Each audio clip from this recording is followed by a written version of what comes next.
Does research improve performance? And if so, by how much? So if I do things like VOD reviews, watching tutorials, or getting feedback from another player, how much more does performance improve? So I created an experiment to test this.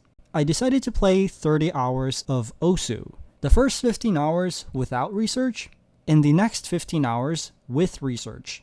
So the only thing I can do in the first 15 hours is to download random beatmap packs and just play them. But in the research phase, I'm allowed to look up any tutorials, do VOD reviews, understand the system better, or even ask a better player for feedback. Of course, with the caveat that anytime I do research, that adds up to the time. So me and another player, NGI, decided to do this experiment. For some context, I started at 1424 pp. NGI is gonna start at 0 pp. So as you can see from the footage, this is how I was playing in my first 15 hours. I was just basically playing a bunch of random maps and playing whatever I felt like. And after the 15-hour mark, I was at 1564 pp. NGI was at 441 pp. Now let's get into the research phase.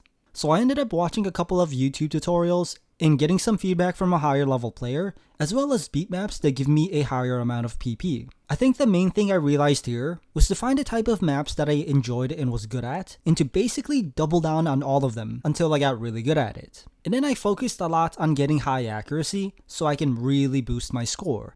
This thankfully helped me farm a bunch of PP. And after the 30-hour mark, I was at 2361 pp. NGI was at 1030 pp.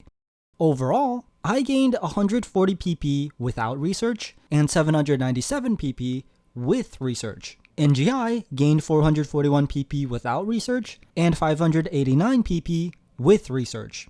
Now unfortunately, this experiment didn't really give me a lot to go off of. Basically, research does improve performance, but the amount varies. I think the more accurate way to view this is that improvement comes with practice and theory. For NGI, since he was new, practice itself created a lot of improvement, and theory was just a little added touch. For me, practice didn't seem to improve my performance as much, probably because I've built a habit of just mindlessly playing whatever I want.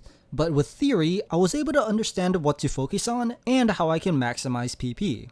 Now this experiment isn't quite over yet, because there's one extra interesting thing. It's been exactly 30 days since I last played Osu, and I've decided to play it again to test something interesting. How much of your skill degrades if you don't play it for 30 days? And I think this one is gonna be more interesting.